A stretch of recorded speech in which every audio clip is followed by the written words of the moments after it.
Hey guys, Vigits, apa kabar? How are you hari ini? Welcome back to Paranormal. In today's video, kalian udah bisa lihat di judul dan di thumbnail. Dan yes, judulnya itu bukan exaggeration atau dilebih-lebihin atau lebay-lebayin. Itu kejadiannya benar-benar seperti itu yang kayak di title.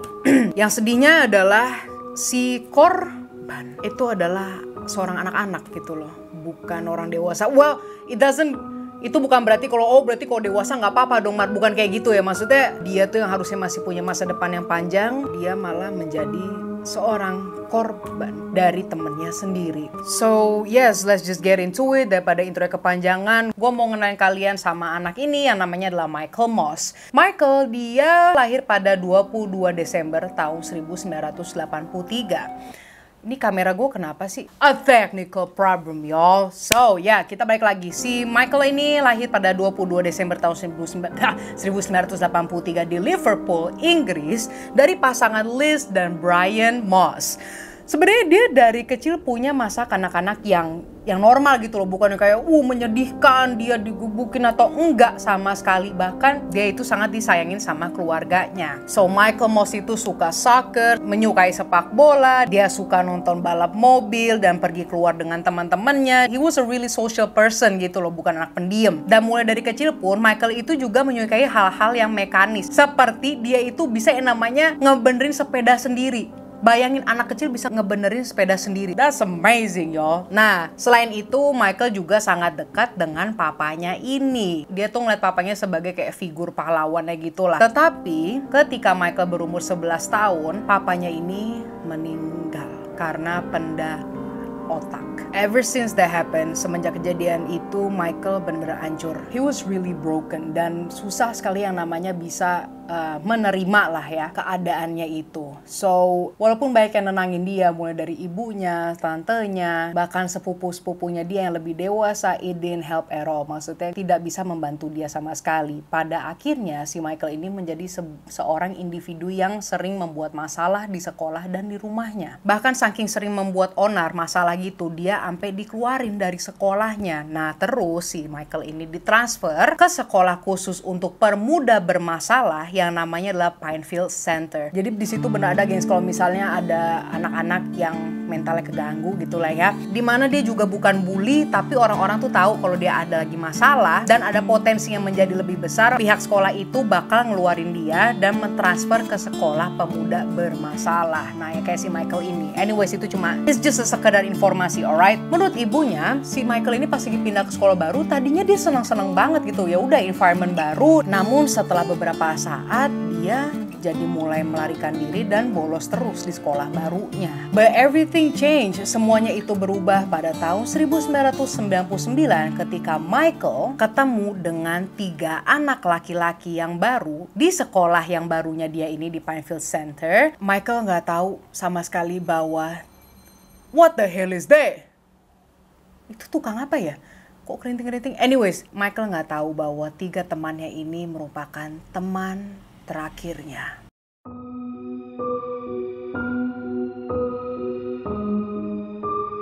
Dua anak laki-laki yang pertama dia kenal yaitu adalah Alan Bentley dan Mark McCaffrey. Mereka ini berusia 15 tahun. Now the thing is, Alan sama Mark itu adalah kang bully anjir. Udah di sekolah pemuda bermasalah, dialah ini ketua bulinya. Itu 2 orang. Kok bisa-bisanya Michael temenan sama 2 orang ini? Jadi sebelum si Alan dan Mark ini dipindahkan ke sekolah yang untuk pemuda bermasalah, dia ini dikeluarin di sekolah sebelumnya gara-gara mereka telah memukuli siswa-siswa yang sama sekali nggak ada salahnya ampe bonyok. Aduh. Ya udahlah, si Michael baru ketemu 2 orang ini, akhirnya mereka berteman lah, bertigaan terus hingga akhirnya semuanya berubah ketika Michael mulai berkencan dengan mantan pacarnya Alan, dan Alan gak menerima itu dengan baik. Nah, sekitar waktu itu di mana si Michael mulai berpacaran dengan mantan pacarnya si Alan, ada anak baru lagi nih masuk ke sekolah baru ini, yaitu adalah Graham. Sebenarnya namanya Graham, tapi I just can't say Graham. So like it's just Graham, okay? His name is Graham. Dia ini dimasukin ke sekolah bukan gara-gara bonyokin temennya zaman di sekolah lama. Enggak, dia mah baik sih Graham ini. Jatuhnya nggak baik-baik amat sih. Dia ditransfer gara-gara dia ketahuan nyolong. Dia telah mencuri barang-barang dari sekolahnya dan mencuri barang-barang temennya. Ya jelek juga sih ya. Si Graham ini akhirnya dia berteman lah dengan si Ellen dan Mark juga. Nah, but then lu masih ingat kan pada waktu itu si Ellen sama Michael udah selek-selekan lah jatuhnya. So Michael was left out dan akhirnya geng barunya itu adalah Graham si anak baru, Alan and Mark. So yeah, fast forward kita ke 12 November tahun 1999 di mana pas pagi hari itu adalah hari ulang tahunnya Alan. Dan dia mengundang teman-teman terdekat ya, which is cuma Graham dan si Mark. Ya biasalah ya anak-anak muda langsung dah ngambil vodka, ya kan, minum mabok-mabok. Abis itu mereka bertiga nih nonton film Quentin Tarantino yang judulnya itu adalah Reservoir Dogs. Reservoir Dogs. Kayaknya gue salah deh bacanya. Dan gue gak pernah nonton Reservoir Dogs, oke? Ya mereka ngabisin waktu ulang tahunnya Ellen cuma kayak begitu aja. And of course Michael gak ada lah di situ. Sekitar jam 1 pagi, Graham ini pingsan gara-gara kebanyakan minum. Jadi, nih tukang favorit lu.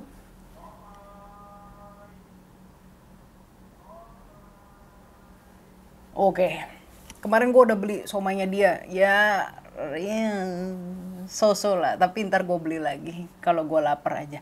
So, nah ya udahlah kita balik lagi. Si Graham ini pingsan gara-gara dia kebanyakan minum. Ih jelas lah. Tapi Ellen dan Mark membiarkan si Graham, yaudah dibiarin tidur dulu deh. Selama si Graham ini tidur, Graham ini tuh kayak setengah sadar juga gitu loh. Jadi masih bisa mendengarkan conversationnya si Ellen dan Mark. Dia mendengarkan bahwa Ellen dan Mark ini sedang mendiskusikan sikap tidak hormatnya Michael. Ya maksudnya dia curhat lagi lah. Ketika mereka berdiskusi, si Ellen dan Mark itu mengetahui bahwa Michael itu suka sama kemotoran. Maksudnya seneng deh pokoknya si Michael kalau ngebahas motor-motoran gitulah. Nah mereka ini menyusun rencana untuk mengajari sikap ketidaksopanannya Michael.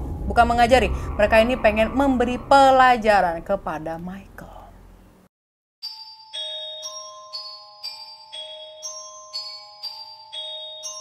So, Ellen dan Mark memutuskan untuk menelpon Michael dan bilang kepadanya bahwa, "Woi, datang ke sini deh, ke tempat ini. Gua mau ngasih lihat sepeda motor gua yang baru, keren banget, pasti lo suka."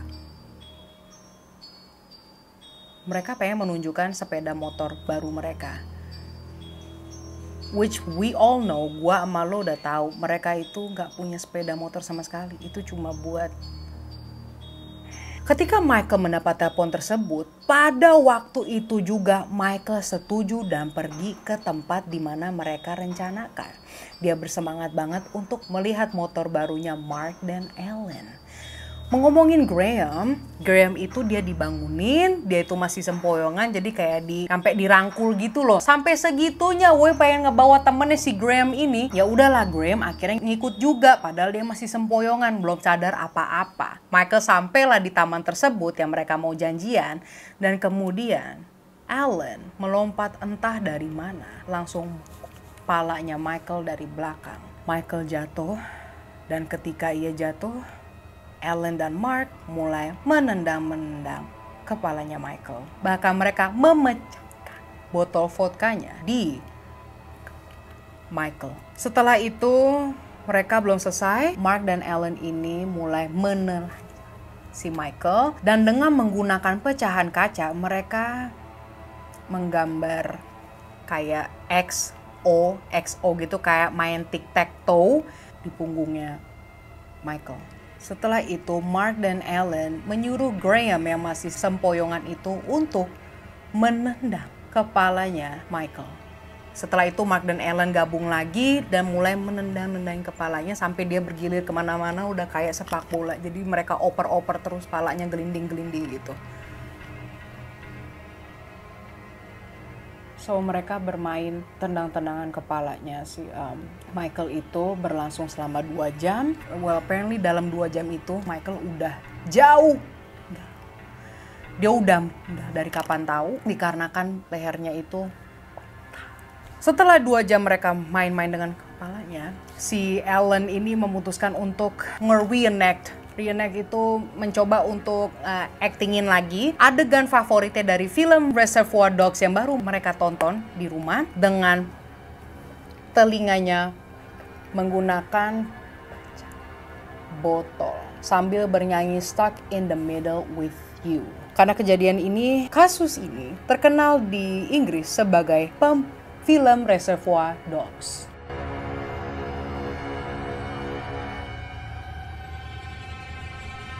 Pada jam 3 pagi pada tanggal 13 November, polisi Fireside menerima panggilan telepon anonymous di mana si penelpon itu bilang bahwa mereka telah menemukan seorang remaja yang sangat terluka parah di taman yang spesifik ini dan ambulans segeralah langsung dikirim. Namun ketika ambulans dan polisi datang ke sana, mereka tidak menemukan siapapun di taman tersebut sehingga mereka berasumsi bahwa itu hanya prank call. Namun pada jam setengah 8 pagi itu juga ada seorang pria yang lagi jogging pagi-pagi dengan anjingnya di taman. Si laki-laki ini melihat sesuatu yang tergeletak di permukaan rumput rimbun lah ya. Ketika ia mendekati ke rumput tersebut, dia menemukan tubuh seorang anak laki-laki yang penuh dengan memar. Di sekolah pemuda yang bermasalah, which is sekolahnya si Michael, Allen, and the gang ini, mereka ini ternyata dari subuh telah mencari Michael di mana dan mereka nggak ketemu-temu. Akhirnya mereka memanggil polisi untuk melaporkan bahwa ada anak hilang yang namanya adalah Michael. Lalu polisi memberitahu kepada kepala sekolah bahwa mereka telah menemukan tubuh anak laki-laki dan meminta kepala sekolahnya untuk datang agar dikonfirmasi apakah ini anak yang dicari-cari. Tubuh yang ditemukan itu, keadaannya itu sangat rusak. Tetapi kepala sekolah itu dapat sekali mengidentifikasikan itu siapa. Michael mengalami lebih dari 100 luka, termasuk 10 tulang rusuk yang patah. Dan di bagian wajahnya itu hampir seluruh tulangnya itu remuk. Ibunda dari Michael benar-benar ketika polisi memanggilnya dan memberitahu dia apa yang telah terjadi dengan anaknya, si sang ibu ini menjadi gila. Dan maksud gue ini bukan bercanda ya, she actually benar-benar pernah masuk ke mental institution karena ada gangguan jiwa lah ya setelah mendapat kabar ini. Ketika mereka udah nemuin jasadnya dan udah dikonfirmasikan juga, penyelidikan dimulailah. Dan semua bukti yang mereka kumpulkan itu semua menunjukkan ketiga anak laki-laki yang disebut temannya Michael sebagai pelaku utama.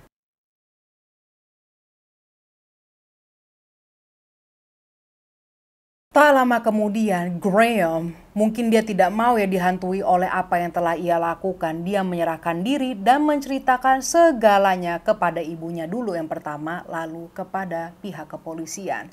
Ia bilang bahwa Allen dan Mark ya adalah dalangnya, kaki tangan dari kejadian ini semua. Dan Graham mengatakan kepada polisi bahwa dia telah bertemu Allen dan Mark beberapa minggu sebelum serangan. Si Graham pun itu juga mengakui bahwa dia sebenarnya tidak pernah ada masalah dengan Michael. Bahkan dia ini ingin banget mencoba untuk menjadi temannya si Michael. Tetapi dikarenakan Michael tahu kalau Graham itu temannya si Allen, dia tuh nggak mau Michael. Karena Michael tuh mikirnya, lu satu komplotan lo gitu loh. Lalu Graham mengatakan bahwa sebenarnya dia itu pingsan karena dia minum kebanyakan. Namun secara bersamaan dia tuh dapat mendengarkan rencana kedua anak ini. Bahkan mereka sampai ngegotong si Graham untuk datang ke taman itu. Nah kan si Graham ngikutkan tuh. Lalu ketika dia udah sadar 100%, yes apparently pas lagi di taman itu, Graham itu udah mulai sadar gitu lah ya. Pandangan dia yang paling dia ingat jelas itu adalah si Michael udah tepar. Dan Mark ketika dia menyadari bahwa si Graham itu udah mulai sadar, Allen dan Mark menyuruh Graham untuk ikutan nendang juga. Graham mengaku kepada polisi bahwa dia juga bergabung dengan serangan itu dikarenakan dia takut dengan apa yang mungkin dilakukan anak laki-laki ini kepadanya. Ngerti gak sih? Dia tuh takut sama si Mark sama Allen, takut diserang juga, ya udah dia ngikutin gitu loh. Oh my gosh, this is really bad. Allen dan Mark segera ditangkap dan dibawa untuk diinterogasi. Seperti yang kalian duga, pasti mereka mulai point fingers. Point fingers tuh maksudnya mulai saling menuduh-menuduh lah ya. Tapi tuduhannya mereka berdua itu sama-sama nggak ada yang sama ceritanya. Mark mencoba bilang bahwa ini semua kejadiannya dikarenakan Allen, tapi si Allen malah bilang kalau ini kejadiannya atas persetujuan dia dan Mark juga. But both of them, mereka berdua ini nggak deny kalau misalkan Graham itu nggak ikut-ikutan gitu loh. Maksudnya ceritanya Allen dan Mark itu sama ketika polisi nanyain tentang Graham. Mereka ngaku ngakuin kalau Graham itu mereka ajak ke taman gitu. Bukan si Graham pengen sendiri ke taman juga, enggak. Nah, dikarenakan ceritanya banyak yang alter-alter di antara mereka berdua, polisi kemudian menggeledah kamar mereka berdua di sekolah tersebut. Lalu, polisi menemukan gambar-gambar yang disturbing di kamarnya Ellen. Banyak sekali ditemukan kertas yang menggambarkan seorang anak laki-laki terbaring di genangan warna merah. Ya, lu bisa kebayang lah itu apa. Nah, dari gambar tersebut ini sangat meyakinkan bahwa Ellen lah yang merencanakan serangan brutal kepada Michael ini. Now, long story short, Ellen dan Mark didakwa sebagai tingkat pertama dan dipenjara di Liverpool Crown pada tanggal 26 Juli tahun 2000. Udah diketok nih ya hukumannya kayak apa. Jadi si Graham itu dipenjara selama 9 tahun, lalu Ellen dan Mark 10 tahun. Hanya 10 tahun. Gue pengen ngelanjutin S2 hukum gitu ya. Cause I don't understand the law in the damn world. I need to understand what's going on with the justice. Gue sebagai YouTuber yang ngomongin banyak pembunuhan dan ngelihat hasil hukumannya itu kayak bervariasi ya. Padahal it just don't make sense, bro. Anyways, oleh karena itu, ibunya Michael mendengarkan hukumannya mereka cuma segitu doang. She couldn't accept it. Dia benar-benar mencoba segala hal. Mulai dari dukungan orang tua lain, membujuk sekolah, membujuk pengadilan, this and that. Mencoba untuk memberikan hukuman lebih banyak kepada Mark dan Ellen. Hasil ibunya itu tidak berbuah sama sekali. Akhirnya hingga tahun 2018 kemarin, yaitu adalah interview yang paling terakhir kalinya ya. Maksudnya yang paling recent lah ya. Apparently update yang terakhir kalinya adalah ibunya Michael itu kayak masih trauma lah ya. Dan si ibunya ini mempunyai fobia akan mendengarkan suara kaca pecah. So kalau ada yang plang kayak gitu dia benar-benar masih ketakutan. Dan dia bilang bahwa ia sampai sekarang tidak bisa pergi ke taman karena setiap dia ke taman dia pasti selalu mendengarkan ada suara-suara kecil, suara anak laki-laki yang memanggil mama, mama, mama. And yes, itu adalah hukuman tahun 26 Juli 2000. Dan sekarang udah tahun 2022, mereka cuma di penjara 10 tahun. Of course, Mark dan Ellen itu udah keluar dari penjara. Matter of fact, mereka ini punya Instagram. Mereka nama Instagramnya itu bukan pakai nama fullnya sama sekali. So, it's crazy how mereka, kalau menurut dari Instagramnya, gue nggak mau ngasih lihat fotonya. I'm sorry to do that. Gue cuma ngasih tahu update-nya aja yang gue lihat ya. And yeah, he's just living his life. Kayak nggak ada kasus yang pernah terjadi di hidupnya dia. It's crazy. Well, I guess this is it guys. Ini videonya memang lebih pendek daripada sebelum-sebelumnya. But I do appreciate it kalau kalian nge-share YouTube channel gue ke teman-teman atau ke keluarga. Ya kemungkinan keluarga lu juga bakal kaget ngeliat YouTube channel gue. And don't forget to like and subscribe. And also follow your girl's Instagram untuk updates. So, thank you so much and I will see you when I see you. I love you guys. Take care, okay?